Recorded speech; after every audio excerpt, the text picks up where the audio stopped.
आज election commission ने महाराष्ट्र और झारखंड विधानसभा इलेक्शन और उत्तर प्रदेश में उपचुनाव की घोषणा की।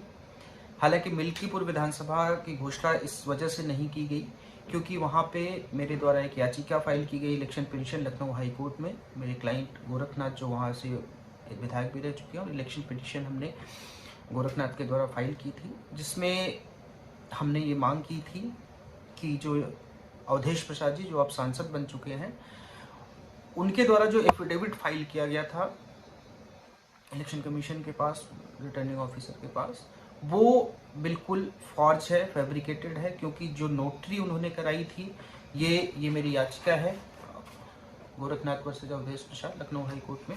इसमें जो नोटरी कराई गई थी, जो राकेश कुमार श्रीवास्तव जो अधिवक्ता, ऐसा दिखाया गया कि इनसे नोटरी कराई गई थी, उन अधिवक्ता महोदय का जब हमने आरटीआई लगाकर पता किया तो उन अधिवक्ता महोदय की नोटरी, ये देखिए यहाँ पे अगर आप पढ़ेंगे, उन अधिवक्ता महोदय की नोटरी एक्सपायर हो चुकी थी 2011 में, जबकि 2022 के जब चुनाव हुए थे उस इलेक्शन में इसी अधिवक्ता द्वारा नोटरी कराई गई थी।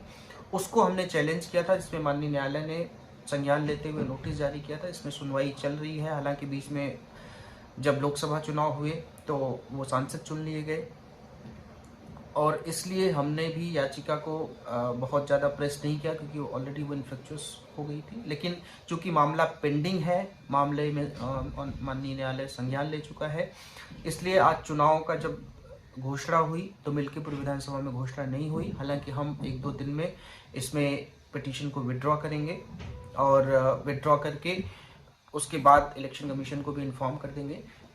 और दूसरी बात जो मैं देख रहा हूँ सोशल मीडिया पे कि बहुत सारे लोग इस बात को बहुत गलत तरीके से कर रहे हैं कि मिल्कीपुर से बीजेपी डर गई इसलिए वहाँ पे अनाउंस नहीं हुए, तमाम तरीके की बातें कि दिल्ली के साथ चुनाव होंगे और तमाम तरीके की बातें। तो बिल्कुल ये नहीं है। इलेक्शन कमीशन की अगर आप पीसी सुनिए तो उन्होंने बिल्कुल साफ तौर पे कहा है, और हम जल्दी ही इस पिटीशन को 1-2 दिन में जो भी समय लगेगा इसको विड्रॉ करेंगे। विड्रॉ करके उसके बाद माननीय इलेक्शन कमीशन को भी हम इन्फॉर्म कर देंगे, क्योंकि अब इस पिटीशन को प्रेस करने का भी कोई मतलब नहीं है, क्योंकि हमारी जो याचिका थी, जो हमारे प्रेयर्स थे, वो इनकी सदस्यता रद्द करने के लिए और बाबा गोरखनाथ को वहाँ से विधायक मनोनीत करने की याचिका थी। हालांकि अब वो ऑलरेडी वहाँ पे विधायक नहीं है, वो सांसद बन चुके हैं, उन्होंने इस्तीफा दे दिया है विधायक पद से। तो इसको प्रेस करने का कोई मतलब नहीं है, और वहाँ पे चुनाव भी होने चाहिए। ये बात मुझे लगा कि आपके संज्ञान में आना चाहिए, इसलिए मैं ये बात बता रहा हूँ। धन्यवाद। जय हिंद।